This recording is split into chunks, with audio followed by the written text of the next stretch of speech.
I'm Zibby Owens, and you're listening to the award-winning podcast, Moms Don't Have Time to Read Books. Today's episode has been sponsored by Pediatrician in Your Pocket at dr-jen.com. Dr. Jennifer Trachtenberg is a mother of 3 and a 20-plus year pediatrician, board certified, who has culled all of her amazing advice and made a series of 5-minute videos on everything from feeding and sleeping to safety and all types of parenting issues, which basically every parent out there can use, especially in the middle of the night when you can't reach your pediatrician. So this is like a must do, and she's offering a discount to everyone with code PIP20. PIP20 is the code to get 20% off of all of her modules. So definitely go to dr-jen.com and check it out. It's also on a link in my website too, zibbyowens.com. I'm here today with Randi Zinn, who's the author of Going Beyond Mom, How to Activate Your Mind, Body, and Business After Baby. She's a mindfulness and wellness expert and the founder of Community Beyond Mom, which offers expert interviews, lifestyle advice, stories, a podcast, including Going Beyond with Randi Zinn, events and retreats for the 10,000 creative and productive moms, and its membership. Randi is an Athleta ambassador and has partnered with many companies like SoulCycle, Physique 57, Apple Seeds, and more. She's a regularly featured expert in the media and has appeared in the New York Times, HuffPost, and others, plus on Fox 5 New York and more. She's a certified yoga instructor and teacher and currently lives in New York City with her husband and 2 children. Welcome, Randi. Thanks for coming on Moms Don't Have Time to Read Books. Thanks for having me, Zibby. Okay, Going Beyond Mom. It's an empire. It's a website. It's also a book. Tell me about the book part first. How did this book come about, and what's it about? What can moms get out of this book? Okay, so similar to yourself, I've always been a writer, so expressing myself through written word felt very logical. Beyond Mom really did start as written content on my website, and because of that, when I started really inquiring of myself, okay, what is that thing that I can give people? It's one thing to invite people to come to an event, which I've done. It's one thing to write an article on a website, which I've done. But there's something very special about creating something that belongs in the hands of people and that you know can go home with them, and that the things that you've written can impact them somehow. And frankly, from a business model, you need something to sell. And so it was a mixture of knowing that I needed that thing to sell, and the fact that I finally felt like after years of working with women and mothers that I actually had some things to say. And the book was where I wanted to land that wisdom. So now let's go back. You started Beyond Mom in your apartment, tell me the story. You're sitting there one day, you're writing. Take me through the whole thing. Yeah, well, it didn't start from I was sitting in my apartment one day. I just made that up. I know you did. And if I went back in time, it might look that way. But if I really go into the story, it really started earlier than that. I was a yoga teacher for a handful of years while I was juggling a lot of other very complicated parts of my life, which I have a feeling we'll get into. Yoga was my saving grace personally. And it also became the place where I could take a lot of the struggles in my life, take the lessons I was learning from them, and help people. It was a very direct equation. My favorite part of teaching yoga was not so much about the poses, although I love the poses and they're incredibly healing, but I loved telling stories. That was where I dug the experience of teaching. And if you're a yoga person, you might know that as the Dharma talk. The Dharma talk is that moment in the beginning of class where you take a deep breath and then your teacher gives you some kind of nugget of wisdom. That was my favorite part. And then connecting that to the postures felt like this incredible opportunity to weave whatever I was going through and give something, a gift to people that could, in a way I might never know, help them. When I look back, that was the beginning of Beyond Mom. This is before I had kids, but it was this place where I could kind of be one-on-one with another human being and be like, I get it. I'm with you. I feel your pain. I have some ideas for you. Let's talk about it. Let's be in community together. I was really, really hooked on that experience. So I got pregnant and I was still teaching through my pregnancy, but I knew pretty quickly as my belly got bigger and my back started hurting that I wasn't going to be schlepping around New York City teaching yoga the way I was. So I inquired what part of my teaching can come with me. And that's why I started writing. And I would say at the time blogging because I wanted to continue telling the stories. I wanted to continue helping people. And I wanted that one-to-one experience. And for anybody who knows what motherhood community feels like, the beauty of it is that one-to-one experience. It's that I've got this I've got this solution for you, or, I don't have a solution, but I feel you. I've been right with you. Whatever that one-to-one experience is, that's the most powerful part of a motherhood community. So really, that's where the spirit of Beyond Mom started. Then once I started writing and blogging and so early dabbling in social media because I really didn't know anything at the time. And gosh, I guess this is like semi-pre-Instagram when I really was kind of like experimenting with this. That sort of the nature of who I was started to come out in this voice of being a mother. Then I said, okay, what's next? Because I don't really want to live on a computer. I want to be with people just like I was in the yoga studio. So that's where the very early Beyond Mom event experience started, which for several years, that's predominantly what I was doing. I was having everything from events that kind of had a networking vibe to it, always a wellness, fitness kind of vibe to it. Really, I just wanted to create experiences for women to come together, enjoy whatever action they were doing, make connections that maybe they wouldn't have made elsewhere, and always to feel elevated, to feel like they left a little better than when they walked in. And I'm proud to say that, over the years, I have done focus groups when I'm figuring out what I'm doing next. And I ask people like, why do you hang out with me? Because there's a lot of places you could be. There's a lot of places you can go, a lot of people you can hang out with. And people always say that whenever they've interacted with Beyond Mom, they know that they're meeting people who are kind of like them in the heart space. Like they feel inspired. They've met women who they've become best friends with or collaborated with. And it's not because like you give me something I need. It's like, I see you. There's a deeper space. At basic, I'm a spiritually oriented human. And so everything I do comes from that place of service and connection to people. Wow. So if people want to be a part of your events in your community, what should they do? Go to beyondmom.com. Just getting that out there right away. Oh, yeah, sure. Definitely beyondmom.com is the place to kind of sniff around and, read some content, listen to my podcast, which we'll talk more about podcasts, understand more about my book, see a video book trailer about it. Of course, social media, Instagram is definitely like the place that I hang out a lot.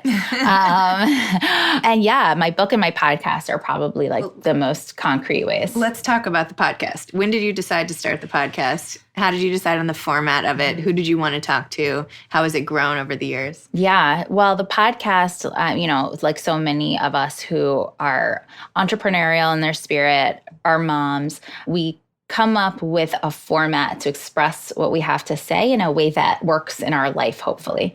So the podcast actually came, I want to say that it was somewhat after the book, I think.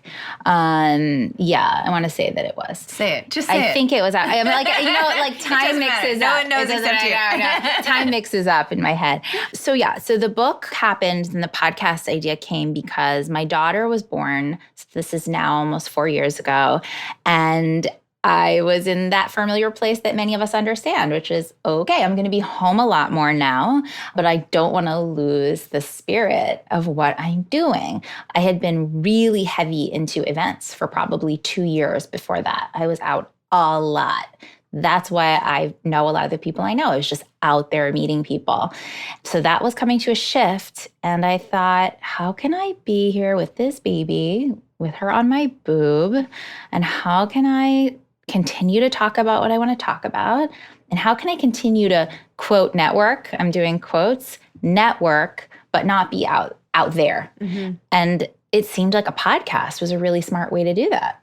And I totally did it very experimentally. And I don't regret that because I think a really big limitation for a lot of people is sometimes just getting started.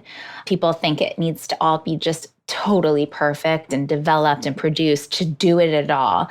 And I definitely fit into that category in other parts of things I've done. But when it came to the podcast, I was like, oh, wait, there's some technology on my computer. There's a mic. Let me just start recording some things I have to say. And that's really how I started. Now, when I listen to those very early episodes, I kind of want to strike them from the record because they kind of, I don't want to say they suck. That sounds very judgmental, but they're just not as good as what's happening now. But I started, and I'm glad that I did, because I started to just bring people in who, to me, fit a Beyond Mom conversation, who I could kind of dig into their stories and their motherhood experience and their productive experience in their lives and pick their brains. With each iteration of the podcast, it's elevated like anything. You learn what to do, what not to do. You learn where it makes sense to invest, where you don't need to invest. I quickly realized that I needed a great mic, good headsets, and a good editor. Once I got the good editor, she said, okay, so you need an intro and an outro. So we recorded those. And before I knew it, it had a much more polished feeling. And then over time, I think what's been really cool is my voice as now I can say a thought leader has really elevated, because in the beginning, even as an example, the intro was some actress's voice introducing the podcast. Right before this current season, I really sat with it and I was like, no, it should be me. Yeah. It's me. Like, I'm the person talking about this podcast, not an actor's voice. So I recorded that and it felt so right. And now for this next season that will launch in January, I'm ready to edit that intro and shift it a tiny bit because there's something I want to get more specific about. But that's the process. And I really enjoy that process. So in terms of guests, let's see. I mean, I have interviewed some unbelievable people. And what I'm really proud of is that there's a really great mixture of well-known names, people who I'm like, oh my God, I can't believe I'm interviewing this person, or I'm almost a little nervous. And it has like a little bit of a splash. Oh, you interviewed that person. But some of the most powerful interviews have been with people that I personally know who have amazing stories to tell. And I just want people to hear these stories. And those episodes I'm so proud of. And interestingly, some of those have gotten more listens than with the well-known people because there's just something really magical there.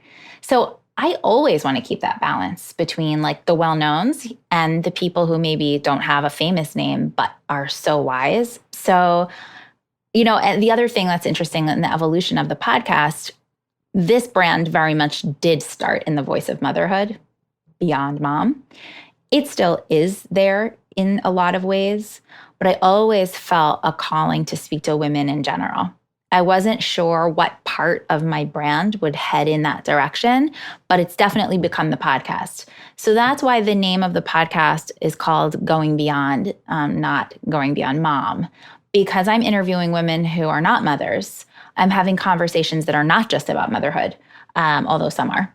And that feels really right because women need these conversations, not just mothers.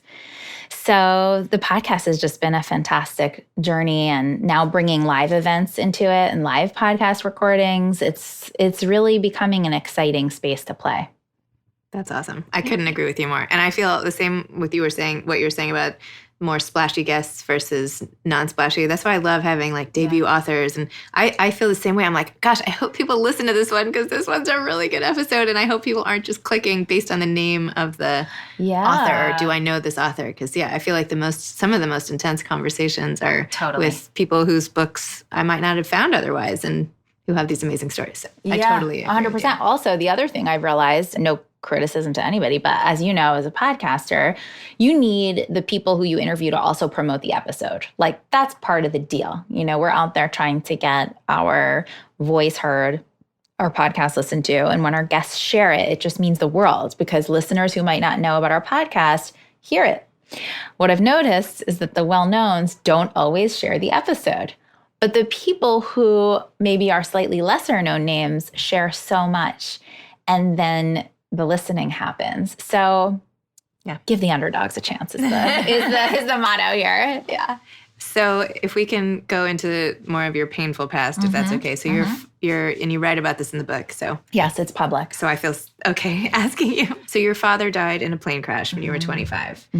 Tell me about that. And I'm so sorry. I did not know until I was in your book reading it. And anyway, Yeah. I'm so sorry. Thank you. Tell me about what happened then and how it ended up changing your life and your mission and just the reset button that got hit for you. Yeah. And as those of you who are listening, Zibby and I had a little communication before this, and I appreciated that you shared your own story of loss at a similar age, and I'm sorry for that.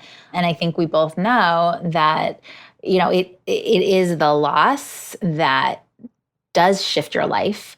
It becomes a very difficult thing to imagine in a very strange way when so many years have passed that it didn't happen, although you wish it never did. So my relationship to the whole thing now, 14 years later, it's like a very interesting mixture of experience. I'm sure you can relate to that feeling.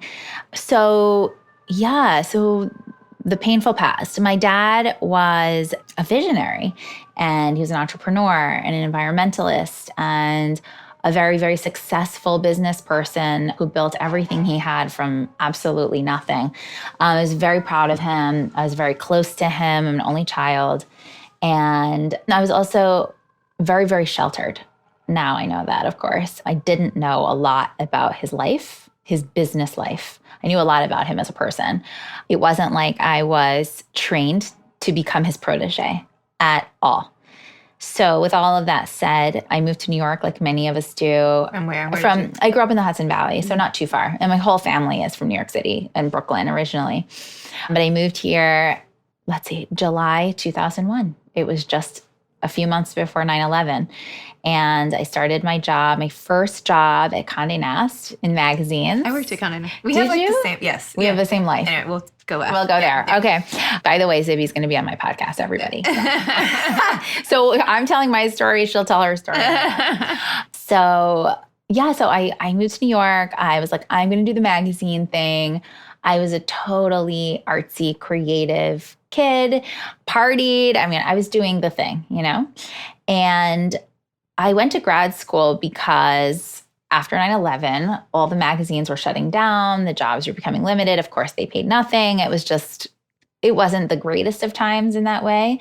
But my dad was really supportive of me continuing my education. I was interested in media, which is kind of an interesting part of how our stories kind of weave over time.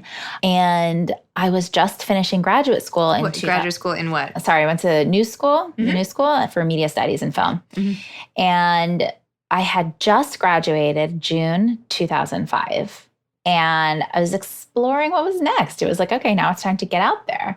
I think I took a job and I left a job and I started freelancing. And I had an internship at Oxygen Network. Again, the focus on women and their needs was always there. And I was just kind of like getting my own personal wheels turning in a certain direction. I had just become really obsessed with yoga, but only as a practitioner. Mm-hmm. I was just taking class all the time. And then it was October 19th, 2005. It was a beautiful, sunshiny day. And out of the blue, I got the phone call that he had crashed his plane. And he was flying the plane? He was flying the plane. He was a private pilot. It was totally his passion, one of his passions. He loved to be in the sky. And it was how he got around. And he kind of felt like he was skirting like the little people in a way. Like he would be like, oh, do you know that it would take 6 hours to drive? And it just took us 45 minutes in the airplane. He also owned our local tiny general aviation airport in our hometown, which we'll talk about that if you want. So I grew up as, in some respects, a co-pilot. Like, not that I flew, but I was always around it. I was always with him. And I think it truly was a worst nightmare, an absolute worst nightmare. And he was alone, thank God. There was no one else in the plane. And he was just flying from Florida to North Carolina for a golf game to meet his friends.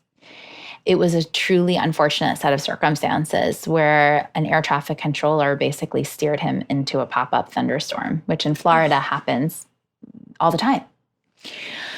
So, in terms of that period of time of my life, I want to say that I remember most of it, but I would guess that I don't remember all of it, because I think what happens is you go into a tunnel of survival.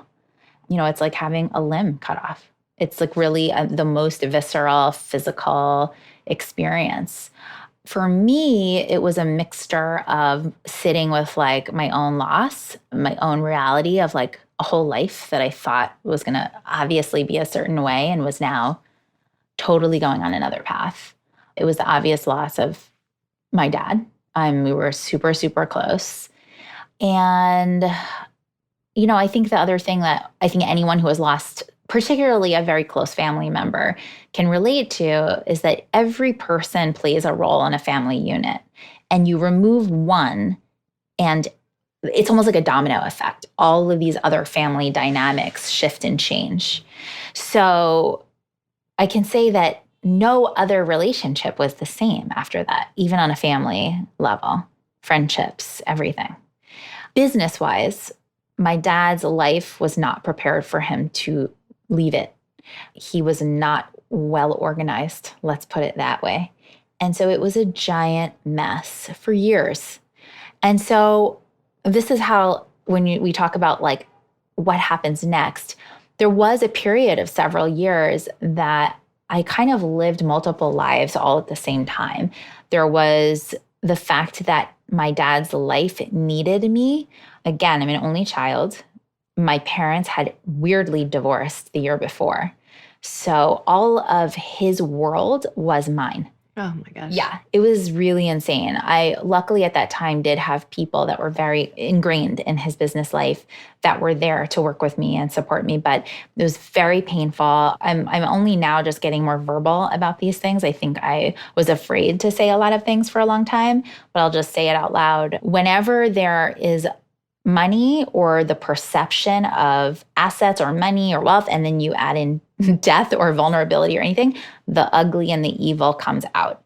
And so I suffered quite a bit of deceit and things that I don't know if I'll ever fully move on from. And the reason that I say that is it's not that I don't believe in the good of people. Obviously I do. But it's trauma. And when you interact with certain things as your life goes on and you feel those similar reactions, you know that things that happened at a certain time are still with you. So that's what I mean when I say that. So over that time, I was very enmeshed in his estate matters being resolved. We had to sell off certain parts of his business. There was a lot of articulation of things that took a lot of time and energy. That was one track of my life. The other track of my life is really, I think, what became the story I was just telling you, which is my other job was taking care of myself. I needed healing work. And I started in all of my spare time figuring out how to do that. So that was tons of yoga. And I think that was like every healing modality you could possibly imagine, everything from like massage and acupuncture and Reiki and energy work and therapy and grief counseling and yeah, all of it. And what I discovered was the path of like all the layers of getting into the grief and the sadness and the confusion and then like kind of slowly but surely discovering the light in it. And the light, of course, is where you start to connect with other people. And I wanted suddenly to share some of that. And, there's like, you, I think, mentioned that quote. Yes, let me find it. It's when your heart is broken. First you said, I had this buzzing sensation in my spirit telling me that the heartbreak I had been through was going to allow me to deeply connect with and help many, many people. And then you mentioned a quote that you had heard, when your heart breaks open, God floods in. Mm-hmm. Yeah. Well, yes, those quotes say it all. And, I'll say that the first quote of like, there was a buzzing, there was something that told me to get up every day. There wasn't one day that I ever laid in bed all day in depression. Every day I got up to do whatever had to be done, even if it was a quiet day and I just got to go to a yoga class or do something to get myself going. So I never stepped out of life. I was always in it. And in terms of the God flooding in, I think that's it. I think that realizing that pain is universal. I remember suddenly being able to speak to people who were going through divorce, who had cancer, who were going through the loss of a friendship. And then the transition into motherhood, which has a lot of loss. And suddenly I was able to sit in that space with people and relate and talk and just reflect. And I was always a compassionate person, but I don't think that comfort in the discomfort is something I would have ever been able to do without that loss. The other thing too is that, again, being a very sheltered young woman, very much cared for by my dad emotionally and tangibly, I think that I wouldn't have really been able to blossom in the same way if he were here. Not that he wouldn't have wanted me to, not that he wouldn't have encouraged me to, but something happens when you're forced to that is more magnificent. And I think that is definitely part of my story. Wow. Thank you. That was so beautiful. Oh, you should, wow, you're amazing. And you take a lot of your story in the book and give it back. It's like a gift. You talk about like weathering personal tsunamis because, Randi, I'm sorry. I cry all the time.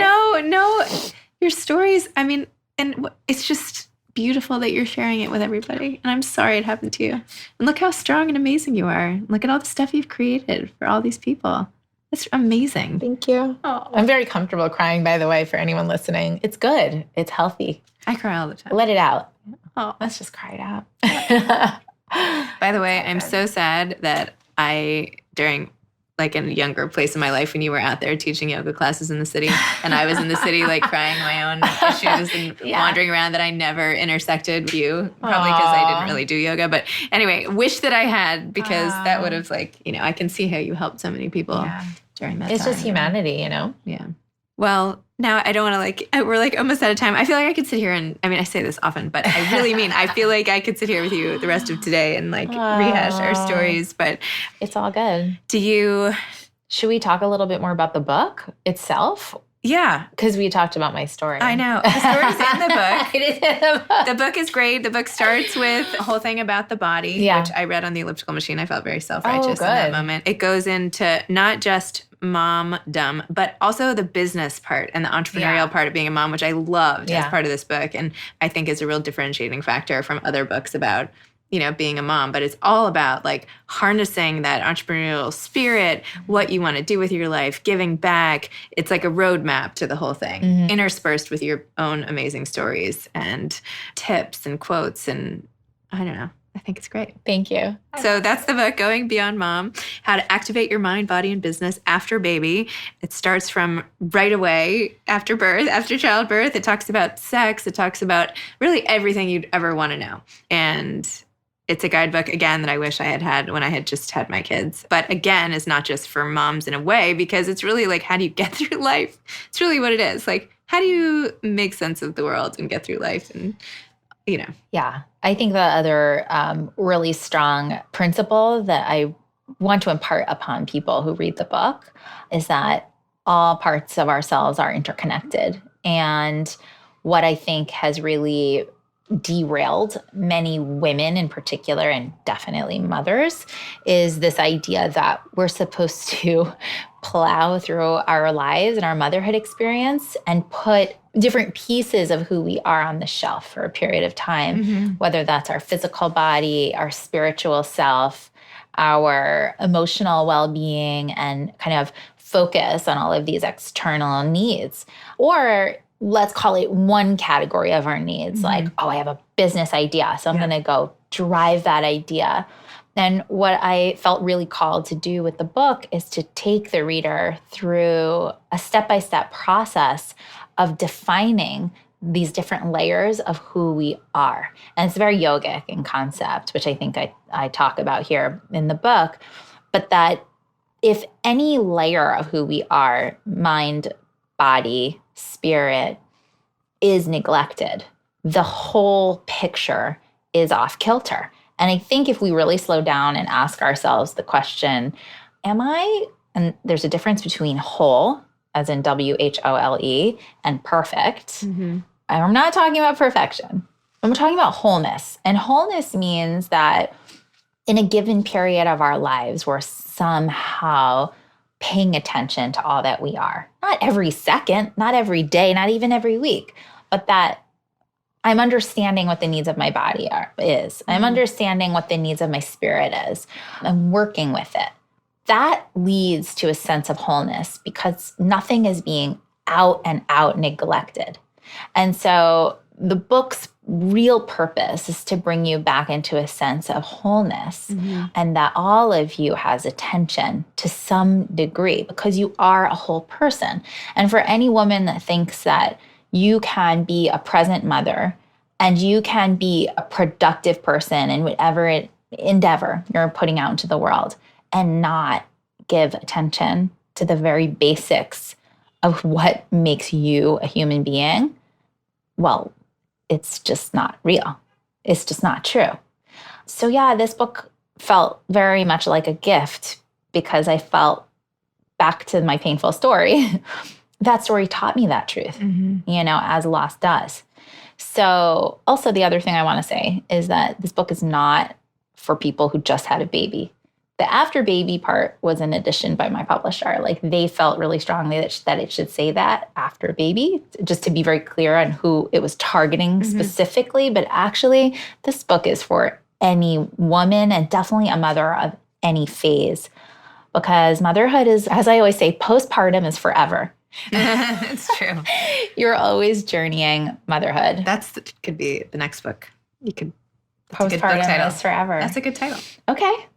Yeah, I like that. I'll write it down in my notes. So what's coming next for you? I'm sure you have a zillion things in your mind that you want to pursue next. Well, I'm really focusing on the next season of my podcast, the Going Beyond podcast. I have got some fantastic interviews lined up with some real amazing thought leaders. And I'm super excited because on February 13th, 2020, I'm hosting the next live podcast recording that was so successful in October. And this time we're focusing on stress and stress as a conditioning in our society, and then bringing on the people who are truly the masters and the experts about how we can shift away from almost like what we assume is normal and really start forging a path that is happier and more free. And we kind of like hear these buzzwords, in a lot of things we might pay attention to, but how are people really doing it? So I'm really excited to bring that conversation to light. And that's going to be hosted at Athleta Flatiron here in Manhattan, February 13th in the evening. And all event information will be on the Beyond Mom website. But for any of you who love podcasts, love topics like this, and want to be around really smart, insightful women, this is the event to come to. Amazing. I'm adding it to my calendar. Okay. Do you have any advice to aspiring authors? I do. Can I give a creative piece of advice and then a logistic piece of advice? No. Are you being sarcastic? Yes, of course you can. Okay. The creative part is to once you feel the muses kind of like knocking at your door, not to disregard any idea, any thought. It can feel, especially like if you happen to be someone like myself and Zibby, you're juggling kids, you have ideas, whatever, that you don't have time. But it's amazing what can be going on in your brain while you're doing all the things. So have either your tangible journal or your notes open on your phone all the time and jot your ideas down, because you will forget them, and I don't want you to. Yep. So collect your thoughts at all times. They're all relevant, especially when the creativity muses are starting to come to you. If that's the first one. The second one, as I've learned about publishing a book and putting it out there, it's not just about the book anymore. We live in a world that is very much a platform-driven world. So when you're thinking about what it takes to come up with a topic for a book, whether it's fiction or nonfiction, what it is that you want to share, what it is you want to say, consider the bigger picture also. What else might you want to be driving and growing to support the idea of putting a book out there? So maybe it's an Instagram handle that captures a certain theme or a certain book that would support that theme of the book. Maybe it's a YouTube channel. Maybe it's that you want to start gathering people to have certain kinds of discussions in your home once a month that are supporting some of the things you're talking about in the book. Start thinking outside of just the book itself, because you will be expected to have platforms and other ways of connecting with the topic of your book, fiction or nonfiction. So that's my little tip. I'm glad you gave all the tips. Well, Randi, thank you for sharing all of this and for all you do to help other women and everything that you do in life. It's really amazing and inspiring. Thank you. And thank you for doing this podcast, Zibby, because it's not easy to be an author. It can be sort of like this. It sort of has a whole bunch of like gold stars associated with it. Like, oh, you wrote a book. But actually, it can feel a little bit like there's a bajillion authors out there, and where do you find your place? So I think it's amazing that you give authors the chance to come and share the heart of why they do what they do. Wow, it's my pleasure. Yeah. Look at all the benefit I get. I get to sit here and listen. That's benefit. amazing. Oh my gosh. All right, well, thank you so much. Thanks, Zibby. Thanks for listening to Moms Don't Have Time to Read Books, the award-winning podcast. Today's episode of Moms Don't Have Time to Read Books was sponsored by Pediatrician in Your Pocket by Dr. Jennifer Trachtenberg, dr-jen.com. Enter code PIP20, PIP20, for 20% off of these can't-miss modules that will make your parenting life so much easier. You can follow me on Instagram at Moms Don't Have Time to Read Books. Thanks so much to Steve and Ryan at Texture Sound for the sound editing. And thank you to Morning Moon Productions for providing this fantastic intro and outro music. Thanks for listening. You could always email me at zibby@zibbyowens.com.